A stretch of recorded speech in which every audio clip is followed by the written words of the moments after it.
E ainda admitiu discussões sobre o plano de estado de sítio. Teve esses áudios vazados aí, me ofende até. Ele é isso, ele é aquilo. Não faço, jamais faria algo fora das quatro linhas. Dá para você resolver os problemas do Brasil, os seus problemas, inclusive, dentro da Constituição. E quando se fala em 142, é uma adesão direta do presidente. Eles vinham discutindo lá dentro o estado de sítio. E depois eu falei na Paulista, comecei a conversar com ele, o que é estado de sítio? Estado de sítio, quando ele começa, quando tem um problema acontecendo, presta a acontecer, de grande proporção, onde o presidente da República convoca os conselhos da República da Defesa, dá mais de 20 pessoas, discute o assunto. Após a discussão, então, o presidente encaminha uma mensagem para o Congresso Nacional, pedindo autorização para deputados e senadores para baixar o decreto de sítio. Ou seja, é um remédio constitucional. Não convoquei, até prestar defesa, não convoquei ninguém e não assinei nenhum papel. Eu procurei saber se existia alguma maneira na Constituição para você resolver o problema. Não teve como resolver, descartou-se. Qual era o problema? Tinha satisfação no Brasil. Bom dia, senhoras e senhores. Hoje é 28 de novembro de 2024. São 9 horas e 30 minutos. A Polícia Federal achou o que faltava. É tanta prova que existe que só faltava uma confissão por escrito e assinada pelo Bolsonaro. E, na verdade, a Polícia Federal achou. Enquanto os filhos dizem que não existe uma só prova, a Polícia Federal já tem prova contra o ex-presidente que dificilmente alguma investigação consegue. O que Bolsonaro admitiu em entrevista na segunda-feira sobre a trama golpista já é gravíssimo. Ele admitiu que debateu o estado de sítio, disse que havia um problema no país. Que problema? Insatisfação, respondeu ele.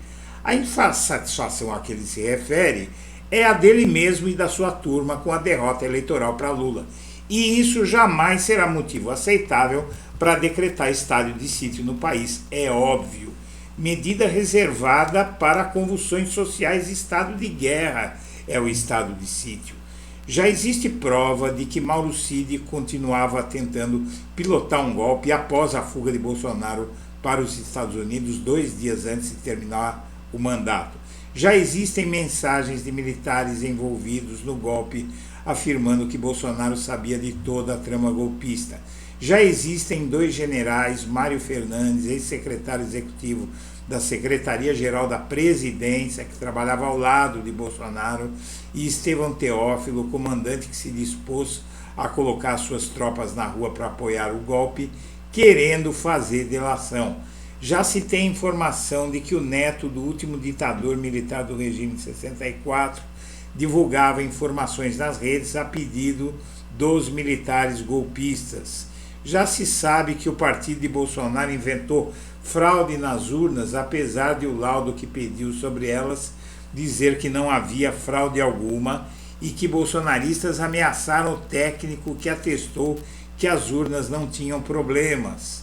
Já se sabe que Bolsonaro fez 14 reuniões com generais do alto comando das Forças Armadas para pedir golpe, que 5 deles se recusaram a dar golpe e já se tem até os nomes deles. Precisa de mais o que para Bolsonaro ser considerado culpado? Uma confissão por escrito dos seus crimes? Então tá, essa confissão existe e a Polícia Federal já achou. Antes de prosseguir, eu quero pedir a você que acompanha o blog da Cidadania que se inscreva no canal, deixe seu like e compartilhe esse vídeo.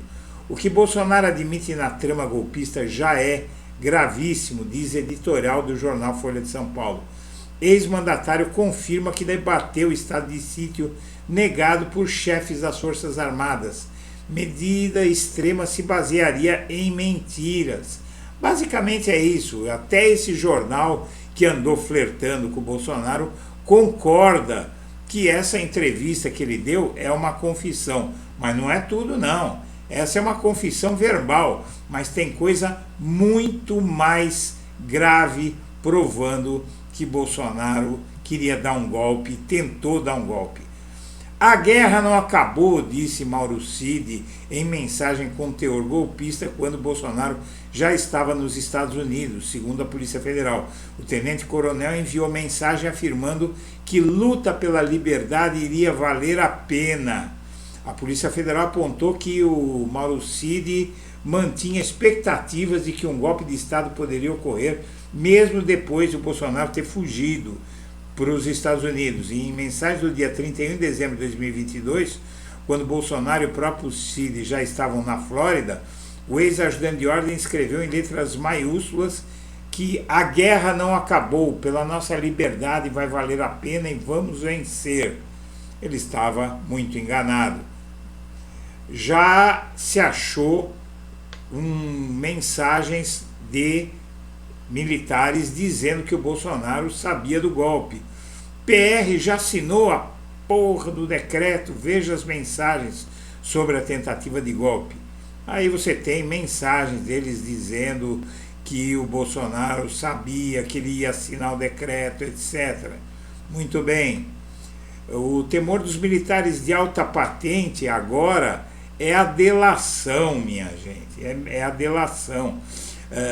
Mário Fernandes, ex-secretário executivo da Secretaria-Geral da Presidência e um dos principais artífices dos planos golpistas, segundo a Polícia Federal, e Estevam Teófilo, comandante da Força Terrestre, que se dispôs a colocar suas tropas na rua, já que o comandante do Exército tinha se recusado, também é um dos que podem, eventualmente, fazer essa delação. E o inquérito já tem, inclusive, uma possibilidade aí de ter a acusação deles formal de que o Bolsonaro discutiu com eles o golpe e pediu o golpe. É pouco? Então vamos em frente. Neto do ex-presidente da ditadura era usado por militares para vazamentos, aponta a Polícia Federal. Esse é Paulo Figueiredo, é neto de João Batista Figueiredo, o último general-presidente da ditadura militar. O influenciador Paulo Figueiredo era usado por militares para vazar documentos com o intuito de pressionar o alto comando do Exército a aderir ao golpe. A auditoria do PL insistiu em tese contra as urnas.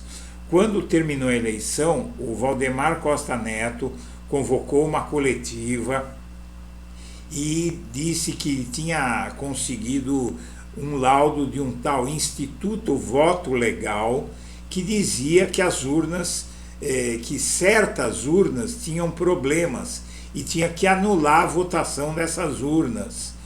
E o fato é que o Instituto Voto Legal não encontrou isso.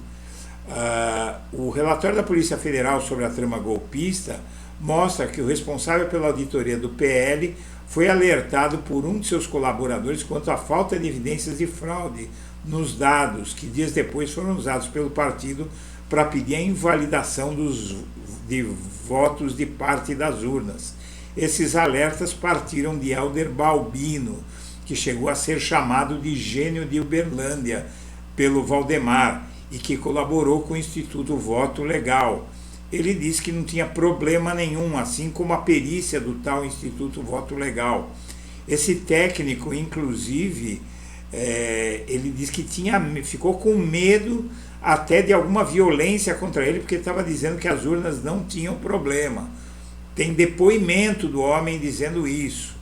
Os chefes das Forças Armadas se reuniram 14 vezes com Bolsonaro após a derrota na eleição, enquanto o golpe era debatido, e não aceitaram. E já se sabe quem são os militares que se recusaram a dar o golpe. Mensagem no relatório da PF caiu como uma bomba na cúpula das forças, de que, de todo teor golpista, a mensagem do coronel reformado Reginaldo Vieira de Abreu, então assessor no Palácio Planalto no governo Bolsonaro, afirmando que havia um racha no alto comando, deixou os militares desconfortáveis e já se tem o nome de quem são os militares que se recusaram a aderir ao golpe. E um deles é o general Marco Antônio Freire Gomes. Outro militar era o Batista Júnior, que era o comandante da aeronáutica. A Polícia Federal também apontou que o general Tomás Miguel Miné Ribeiro Paiva, que é o atual comandante do Exército, também se opôs ao golpe. O general André Luiz Novaes Miranda também se opôs ao golpe. E de todos esses generais, já se tem o nome até e o testemunho deles de que estavam pedindo que eles dessem um golpe. O que é que falta mais? O Bolsonaro ter por escrito que queria dar golpe. E a Polícia Federal diz que Sala de Bolsonaro no PL guardava o discurso dele pós-golpe, confirmando o golpe.